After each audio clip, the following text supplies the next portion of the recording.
The Brewers are back in the headlines, this time for a free agent named Brian Anderson. And no, it is not the TV announcer. What does this mean for the Brewers?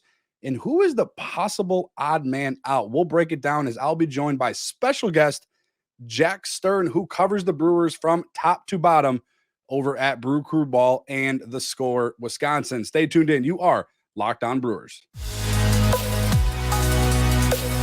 You are Locked On Brewers, your daily Milwaukee Brewers podcast, part of the Locked On Podcast Network, your team every day.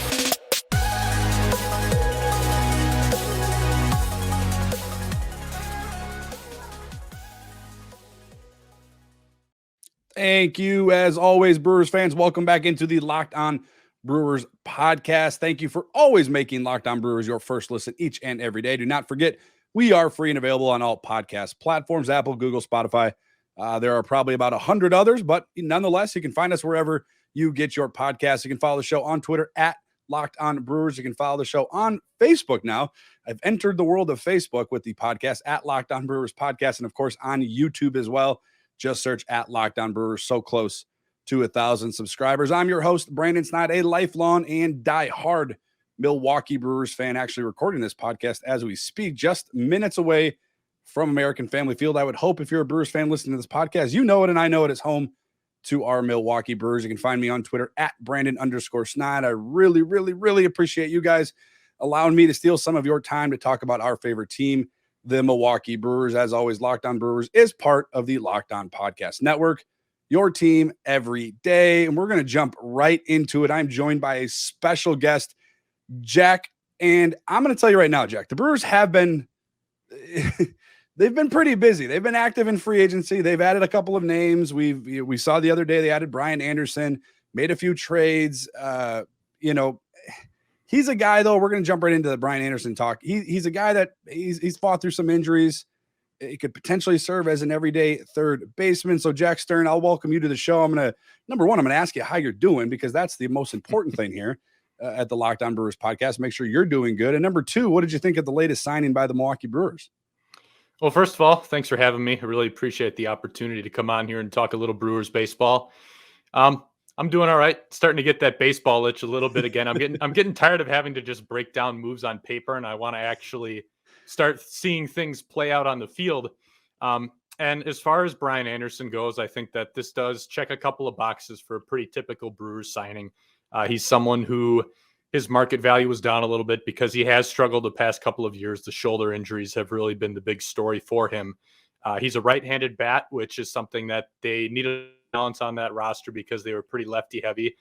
I don't think it's a perfect fit for that reason, because he does have reverse platoon splits for his career, but he does give them a little bit more balance, and he's probably still a better option against left-handed pitchers than some of these left-handed bats that they had. And he's versatile. He can play third base and he can play right field, depending on what kind of defensive metric you're looking at. Some say that he's graded out a little better at third base. Some say he's a little bit better in right field. He does have a very strong arm in the outfield. So he's a guy who could conceivably fit at two different positions. I think that right now, just looking at the best fit for him, it's probably going to be playing a little bit of both. You're probably going to see him get a little bit of time at third base, a little bit of time in right field too, just because unless the Brewers have another move lined up to address their outfield situation, they are very, very heavy on. The initial report coming from Craig Mish, who covers the Miami Marlins and broke the financial details of this deal for Anderson. There's going to be a lot of playing time for him at third base. But I think right now, as the roster is currently constructed, it looks like there's a clear path for him in right field, just because the only right-handed options that the Brewers have on their 40-man roster in that outfield, you have Tyrone Taylor, who's a right-handed hitter and is currently penciled in as the starting right fielder. You have Blake Perkins, who's a switch hitter on the 40-man roster, was signed to a split deal back in November, but he's not a guarantee to make the roster, and he's never played in a big league game before. And then beyond that, that's all they have. So even if you're in a situation where Garrett Mitchell or Sal Frelick are starting in center field, those guys are left-handed, so you're probably looking at some center field time for Taylor against lefties, and that opens up a spot in right field. Like I said, there could be some at-bats for him in the infield as well. I'm sure that the Brewers are going to get him a decent amount of exposure at both positions, but I don't think that he's necessarily going to pencil right away as an everyday option at either one of those positions. And maybe I'm wrong, but just looking at this from my perspective and looking at the kind of player that Anderson is at this point in his career, there is a little bit of bounce back potential, but I'm a little more skeptical than a lot of people are on that. I think that right now, the best fit for him is you kind of throw him into that position player group in a couple of different spots and in that mix, in that outfield mix with some of these prospects, in the infield mix with guys like Bryce Terang and Abraham, guys who don't necessarily have a starting spot locked down yet, but he's going to kind of join this group of guys who are competing for at bats, and then we'll see there.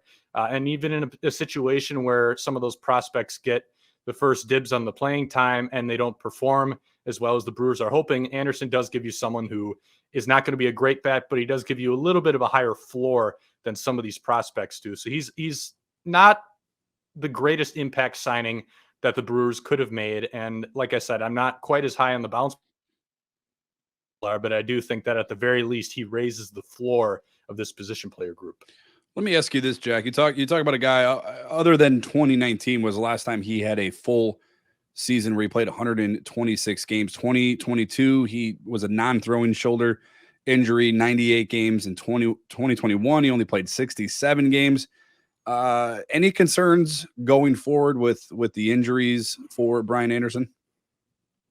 I think I'm still a little bit concerned, and part of it stems from the fact that, so as you mentioned, he had the shoulder problems in his non-throwing shoulder. He had surgery for that after the 2021 season, and then it's an issue that kind of cropped up again down the stretch in 2022. It didn't seem to be as severe as it was the first bout of it, but he did hit the injured list, soreness in that shoulder near the end of the year. So I think there is a little bit of concern that, can he get over that and can he get back to full health? We're at a point now where if you also factor in the shortened 2020 season, like you said, he hasn't played in a full season's worth of games since 2019.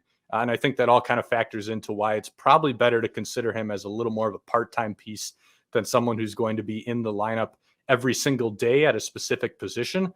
But look, the Brewers wouldn't have signed him to this deal if they didn't have at least some level of confidence that he can get back to health. It is pending a physical too, and at the time that we're talking about this, the physical hasn't been reported as him having passed it, and the signing's not official yet.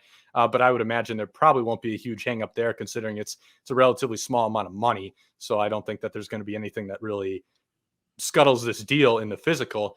But I do think that Brian Anderson does have something to prove, both in terms of his performance and in terms of his health. And I wouldn't necessarily bet on him getting all the way back to where he was a few years ago. So it's going to be interesting to see how much he's able to take the field and what version of Brian Anderson they're going to get when he is on the field. Joined by Jack Stern from Brew Crew Ball here on the Locked On Brewers podcast. Jack, I'm going to preface this up myself here before we get into this. I am a huge Jack Centurio fan. So before a couple of weeks ago, when there wasn't a whole lot of news going on, we talked about what are the chances we could see Jack Centurio up at the major league level. And I said, don't be surprised, because Craig Counsell said it. I'm just, Craig Counsell, the manager of our Milwaukee Brewers, Jack, he's the one who said, and I'm paraphrasing him, why not basically bring him up? Baseball America released their top 100 prospects. Troyos came in at number 3. The two in front of him, however, are currently in the major league. So it's only a matter of time before Jackson shoots up to number 1. Sal Frelick actually came in at number 34 on the list, which I thought was kind of cool. What is the chance? First off, let me ask you two-part question. Where do you think Jackson starts the year, whether AA or AAA? And then do you think there's a chance, folks, that we see him in Milwaukee, Jack, in the major leagues? So I think he's probably going to start the year in AA. Okay.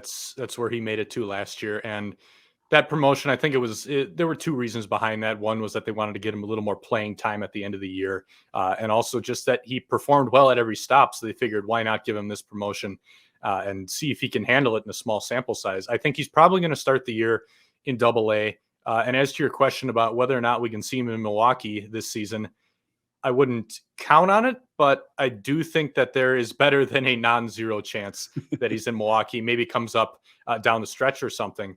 But the reason that I do think there is that small chance, and the fact that I think he's going to start that high up on the minor league ladder in AA, is because the Brewers have gotten into the habit recently of being very aggressive with promoting their top prospects and really getting these guys through the minor league ranks quickly. You talked about Sal Frelick and some of these other guys too, Garrett Mitchell, Joey Weimer, are all guys who progress through the system very, very quickly. I think that the Brewers are at a point in their development system where if they believe that a player has the tools to succeed and that this is a really good raw talent, that they're not going to waste a whole lot of time and they're going to move these guys up quickly and they're going to try to get them making an impact in the big leagues as soon as possible. And I think that's especially important for a team like the Brewers that is playing in a smaller market, and they're going to have to be more reliant on developing guys from within. The Brewers are not going to go out for better or for worse. And this is a little bit of another can of worms that you can open up here, but they're not going to go out and they're not going to sign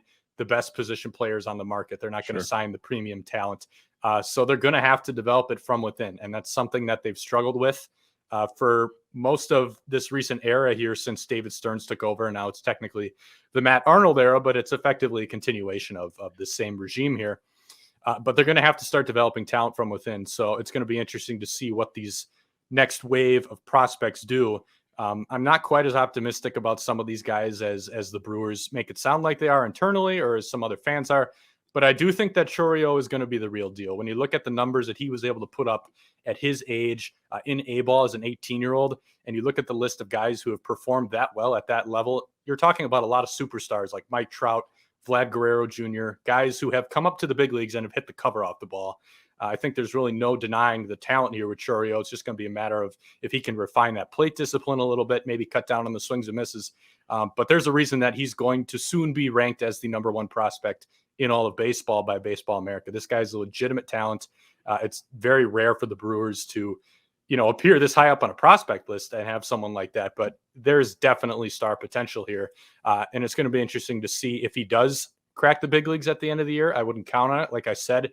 But I do think we are going to see him sooner than later. He's rising through the system really quickly.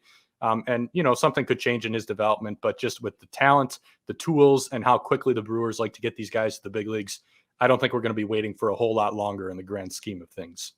If Jack Stern, ladies and gentlemen, is telling you something, you got to pay attention, write it down. Jackson Centurio that's what he's saying. I'm just saying what Jack said. Jack, real quick before we star potential. Yes. Star potential.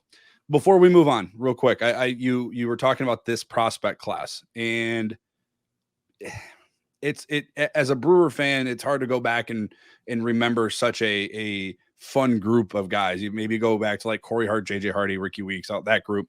I'm talking about a collective group. Obviously, you've had some exciting guys come up. Keston Hiura, recently, who was a star in the minors as a prospect. Outside of Jackson Centurio as being your potential star, who excites you the most out of this? Frelick, Weimer, Mitchell, Gasser. Enter a name. Who excites you the most? It's got to be Frelick. Okay, it's really not even close from, because I believe that out of all the guys that they have in this system right now, and they have talent down there. But I think that out of all the guys they have in their system, Frelick is the only one who I think you can plug him into a big league lineup right now, and he's going at least a slightly above average hitter. And the reason I believe that is because the plate discipline is great. The bat to ball skills are great. He can use all fields. And when you have tools like that, that gives you a pretty high floor. He may not have the power that you're hoping for some other guys, and maybe that holds him back from becoming, really an elite hitter or anything. But he has the tools to come up and perform and to be at least a respectable hitter. Compare that to guys like Garrett Mitchell and Joey Weimer, who have the big strikeout issues. Garrett Mitchell also hits the ball on the ground a lot, which kind of limits his ability to tap into his raw power. I just don't have those same concerns with Frelick. It just seems like a much safer profile. I wouldn't necessarily say he has the most upside of anyone in the system, but he's definitely got the highest floor. And for that reason, if we're talking about guys who can make an impact this year, he's definitely the one that I would pick hands down. Incredible, insightful things from Jack Stern from Brew Crew Ball. As always, a ton of talk about for the Milwaukee Brewers. And coming up next, I'm a little curious. I want to get Jack's thought. I'm curious what the next move for the Milwaukee Brewers is. Could it be a trade? Maybe it's another free agent signing. Willy Adames had some interesting words yesterday regarding his contract situation down at the Hot Stove Cold Brews event. We'll get into that. Plus, will Corbin Burnes be a Milwaukee Brewer much longer? I hate having those words come out of my mouth, but I'm going to gather Jack's thoughts next. But first, I have to tell you about my friends over at betonline.net. Betonline.net is your number one source for all your betting info, sports news, and analysis. Get the latest odds and trends for every professional and amateur league out there, from pro football. We got playoffs starting. We got college basketball. I mean, there's all kinds of good stuff. And eventually March Madness will be right around the corner. They've got it all at betonline.net. And if you love sports podcasts, you better love this sports podcast first. I'm telling you, that's the number one rule here, guys. You got to like this one. Then you can find the rest of them over at betonline.net. They are always the fastest and easiest way to get your sports betting info. Head to the website today or use your mobile device to learn more. Bet online, where the game starts. Thank you for making Locked On Brewers your first listen. For your next listen, check out the Locked On MLB Prospects. Host Lindsey Crosby is a prospect encyclopedia. Jack and I were just talking about the prospect for the Milwaukee Brewers. Well, he breaks them all down, and he is going deep on the MLB stars of tomorrow. It's free and available wherever you get your podcasts. There we go. The Brewers failed to reach a deal prior to the arbitration hearing with their ace, Cy Young Award winner Corbin Burnes. However, Jack, they did reach deals with 13 out of the other 14 players that were eligible. We're going to jump right into it, Jack. What were your takeaway from some of these deals? So it's not especially surprising to see that the Brewers were able to reach deals with a lot of these players. I think that most parties are going to want to avoid going through the arbitration process and avoid having to go through a hearing. But throughout this whole time, Corbin Burnes was the one player that I had a feeling they were not going to be able to come to terms on a deal with, just because when you look at his performance from the last couple of years, it seemed to me like he was probably going to aim for a pretty decent raise in arbitration, and that it was just going to be hard for them to see eye to eye, at least right away before this deadline. But when I saw the actual figures that were exchanged, I was a little bit surprised that Burnes's camp didn't go a little bit higher. I believe, if I'm remembering off the top of my head correctly, he is asking for record arbitration salary for a pitcher in his second year of arbitration. So there is that significant. But I think that a lot of people, when they saw these numbers, were not happy about it. And I understand the frustration, and I understand the optics of it when you see this reported that the Brewers for, just over $10 million and Burnes filed for closer to $10 million and $750,000. Basically, they're about $750,000 apart with the figures that they submitted. I think when you read that reported, it initially comes off as sounding like the Brewers and Corbin Burnes sat down at a table before this deadline, and they both threw out the stubborn and decided that they didn't want to give him an extra $750,000. We just don't know that that's how that played out, and I have a feeling that's probably not how that actually played out. You're talking about the arbitration process and the way that this works. You can't really compare it to negotiating a free agent contract or negotiating an extension or anything like that. Because arbitration, just to be frank, it's a silly system. It's a silly system. And I think everybody knows it's kind of silly, but it's one of those things where everyone just accepts that this is the way that it's done on the business side of baseball. Any elite player who is going through the arbitration system is not going to get paid their fair value no matter what. I mean, Corbin Burnes is worth probably up to 4 times as much money as he's asked with that arbitration figure. And he knows that, and the Brewers know that. But they both know that this is the way that the system is set up, and so they're going to play the game. And the table before this deadline hit, and comfortable with letting the process play out here, because the way that this works in arbitration is both sides, if they can't come to an agreement, they're going to submit a figure, not necessarily what they think that player is worth, but can convince the judge and the arbiters in this hearing to agree on as that player's salary. And in this case, I wouldn't be surprised if Burnes and the Brewers sat down at the table before this deadline, and maybe there's something along the lines of, hey, we want to sign you to a 2-year deal to buy out, your last couple remaining arbitration years. Otherwise, we're comfortable with going to a hearing to see what other people think about this. And it could have been the Brewers that said that. It could have been Burnes that said that. Look, Corbin Burnes has pitched so well these last couple of years. I mean, there's an argument that he's been the best pitcher in baseball since the start of 2020. I think that he would be more than comfortable with going in and gambling on himself and saying that, yeah, I'm going to pick out this number. If we can't reach a deal here, we're going to pick out this number, and we can win this case. So I don't think this is necessarily a situation where they were exactly $750,000 and they just couldn't close that gap. Now that those figures are out there, though, and both sides know what that difference is, you really got to stay at the table and you got to try to get something put together. You're so close that I have a hard time seeing and reach an agreement. So that's kind of where the line is for me, where if they let this get all the way to a hearing, I don't think that's necessary. But even if it does get that far, I think that some people might be overreacting just a little bit to the kind of consequences that hearing might have. Obviously, it's not a process that anyone wants to go through. But I think a lot of people are assuming that the worst case scenario is just going to automatically play out. And a comparison that I've seen a lot has been with Josh Hader a couple of years ago, where they couldn't come to an agreement. They went to an arbitration hearing, Hader lost, and then that kind of soured the relationship. Completely irrelevant comparison because we're talking about two different players at two very different positions. Hader's a reliever and Burns is a starter. And the arbitration is very, very different what the criteria is for starting pitchers and relievers. Burns is coming off a season where he made every scheduled start, pitching every fifth day. He threw over 200 innings. He was one of the better pitchers in the National League again. So an arbiter is going to look at that, and that's an impressive resume to go off of. You compare that to Hader's case, where he was a reliever who didn't pick up a lot of saves. The arbitration system is probably tougher on relievers than it is on anybody else, because arbitration in general just looks at so many older players in the modern game. So a judge is going to look at that situation, and they were going to rule against him that entire time. And you're talking $2 million between Hader and the Brewers. That's a pretty and Burns. And I think just going into this too, if it does go to a hearing, Burns has a way better case to win than Hader does. So it'll be interesting to see how the situation plays out. Like I said, I don't think they should let it get to a hearing.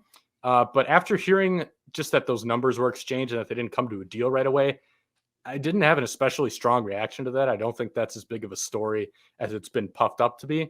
Like I said, it would be nice to avoid the arbitration hearing, but for now, I think I'm willing to just wait it out. Hopefully they keep talking and they can close that gap.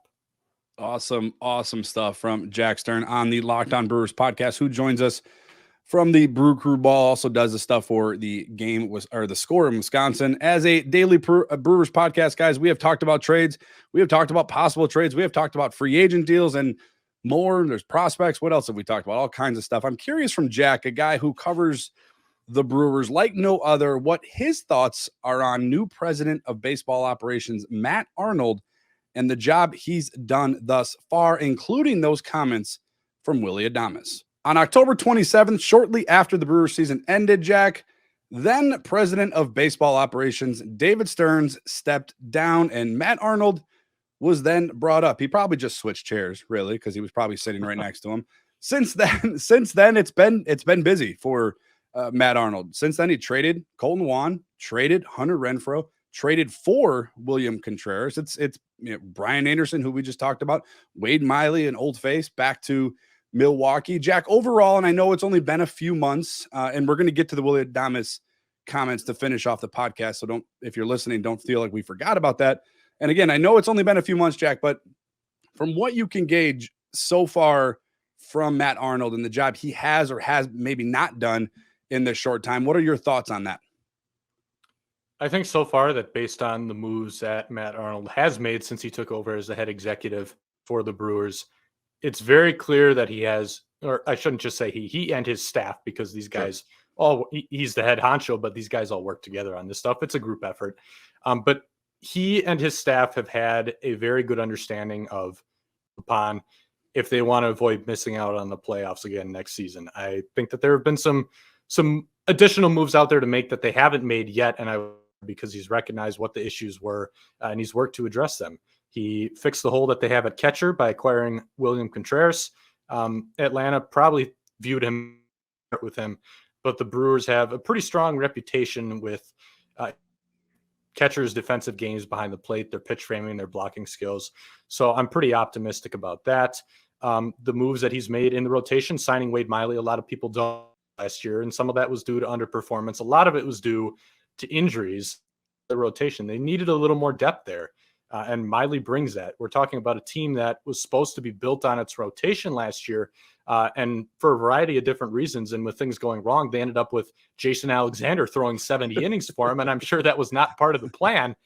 So I like to jokingly tell people that kind of part of the whole plan for the offseason was, but really that's just representative of understanding what some of the issues were with last year's team. In addition to Miley, he's made a couple of other interesting additions to the starting pitching depth. You talk about Bryce Wilson, who was acquired from the Pirates a few days ago. Yep. Jansen Junk in the Renfroe trade. None of these guys may seem, super exciting, and none of their big league numbers are all that impressive. But when you look at the arsenals that these guys have and some of the former top prospect status that these guys have had, they have more upside than someone like Jason Alexander does. So Arnold's done a good job of improving the catching position, improving the starting pitching depth, even in the bullpen too, which was a little bit of an issue down the stretch last year. I know that the Brewers have not added a lot of proven names in that bullpen, but you also need to look at the fact that the relief market was not especially deep this year. There weren't really any elite setup guys out there. And I'm just generally not a fan of how inconsistent those performance. But one area for the Brewers that was a weakness was they had one of the softest tossing bullpens in baseball last year. Their average fastball velocity was in like the bottom 5 of all bullpens. And Arnold, again, has addressed that by adding some high velocity guys. You're going to have Javi Guerra, who was claimed off of waivers from Tampa Bay. So they're going out and they're getting guys who can bring it a little bit in that bullpen. And they have some interesting arms down there who have the arsenals and have the stuff to break out and potentially become some solid high leverage guys at the back end of that bullpen.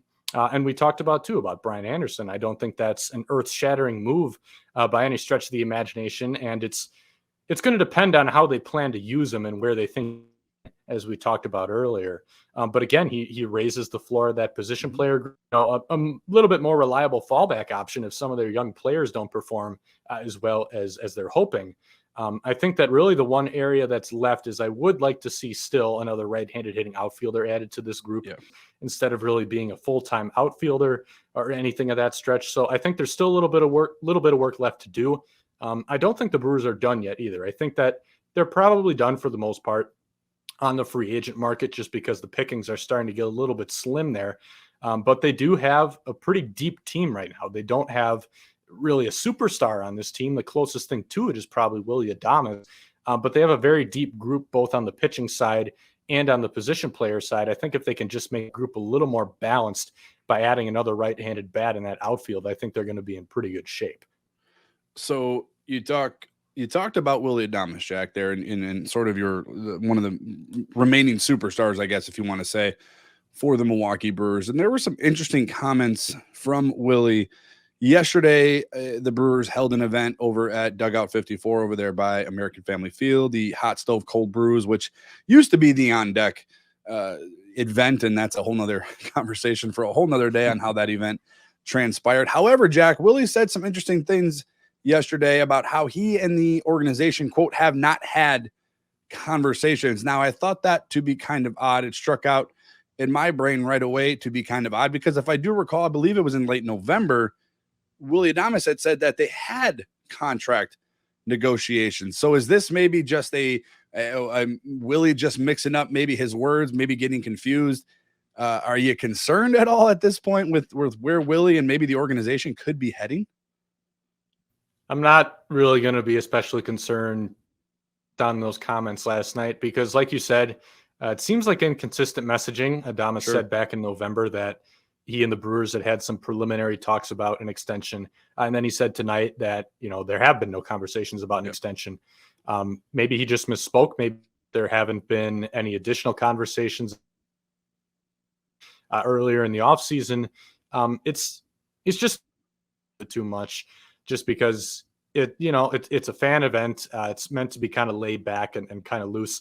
The comments are coming, from a player himself who has just kind of had a bunch of microphones shoved in his face about this, and he's getting a bunch of questions. Maybe some thrown at drinks. him. Right. And maybe there's probably a good chance he's just trying to give the PR friendly answer to all of these questions. Sure. And maybe it just didn't come out quite right. Maybe he misphrased it, misspoke a little bit.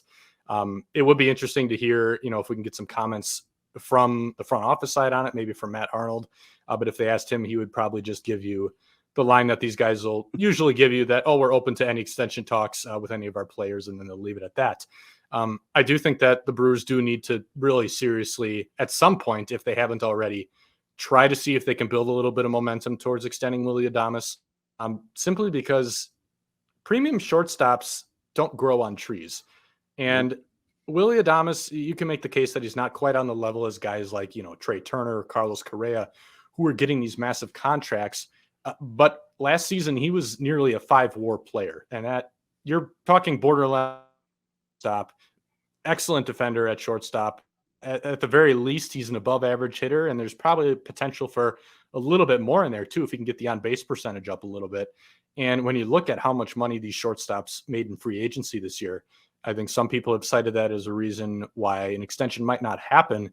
But I see it a little differently. I think that the money that these guys are getting should add extra motivation from the Brewers' perspective to try to get them locked up, because these shortstops are not going to get cheaper. No. Expensive. I mean, it's $300 million deals right now, but especially if Adames hits the open market in the midst of a weak shortstop class, you're definitely looking at the possibility that the going rate for shortstops could be even higher, and that Adames could really be in for a payday that the Brewers just can't keep up with. And maybe on the flip side, maybe Adames's camp recognizes that too, and they do kind of want to play the waiting game and see how he can perform the next couple of years, and see if he can hit free agency in that favorable position. From the Brewers side too, it feels like you have an opportunity in front of you right now to, even if it seems like a lot of money up front that you're paying Adames, when you consider how the market will develop over time, there is a chance that that contract could actually end up being below market value, whatever it is that he's asking for in an extension. And you're talking about a guy too who has said multiple times that he loves playing here, he loves the city, he loves the fans, and the fans love him back too. So it just seems like if there's a guy who you're willing exception for and pony up a little bit of extra money, I think that Willy Adames would be the guy. I know that generally I understand why the Brewers operate the way they do. When you look at a lot of the contracts they could have signed and how those contracts aged with those signed elsewhere, the Brewers have usually ended up being right about this stuff. But that it's too good to pass up. It's not especially likely in my mind that the Brewers are ever going to be in a situation like this again, where they seem to have a potential chance at locking a guy like this up at this position. I'm not especially concerned about any of the comments that we're hearing last night, or that there's a huge story there. But I do think that at some point, if the Brewers haven't already, they do need to start seeing if they can build a little bit more mental take for an extension offer. Absolutely incredible stuff from Jack Stern. Jack, thank you. I know your schedule's busy. My schedule's busy. We worked around some angles on trying to reach each other to record this podcast. So I thank you so much for joining me. And before we end this podcast, before we end this show, Jack, please, because if you guys are not following Jack, and you can see if you're watching on Twitter, @byJackStern on Twitter. I cannot recommend him enough on Twitter. If you're a Brewers fan, to get over there and check out his stuff. Where else can we find your stuff, Jack? So you can find my stuff at Brew Crew Ball. I usually have columns that are going up almost every week, published multiple times a week. It's a mix of just covering breaking news, answering some fan questions, doing some statistical breakdowns and deep dives on some players on the roster in the organization. That's a little bit of everything. So you can find my stuff there. Again, that's brewcrewball.com. And then during the season, usually I'm on The Score Wisconsin out of Appleton. That's AM 1570 if you're in the area. So usually I have a weekly segment on this once the season starts. So if we get to that point, you can listen to me there every week too. That's incredible stuff. Thank you. Thank you, Jack. And thank you all for making this podcast part of your daily routine. You can find the Locked On Brewers podcast everywhere you get your podcast. We are on Twitter. We are on Facebook. We are on YouTube at Locked On Brewers. You can find me on Twitter at Brandon_Snide. And of course, thank you for making Locked On Brewers your first listen. For your next listen, check out the MLB Locked On Prospects. Host Lindsey Crosby is a prospect encyclopedia, and he is going deep on the MLB stars of tomorrow. It is free and available wherever you get your podcast. Thank you for tuning in to hear me ramble on about the Brewers and hearing Jack provide some insight about the Milwaukee Brewers that we haven't had yet. So thank you to Jack for that. Coming up tomorrow, a fan feature Friday, another one, our third edition. I'll be joined by 2 more Milwaukee Brewer fans and 2 fans of the Locked On Brewers podcast as part of our feature. We're going to play a little fun game on that episode. So stay tuned. Check that out. Until next time, be safe, stay warm, and of course, go Brewers.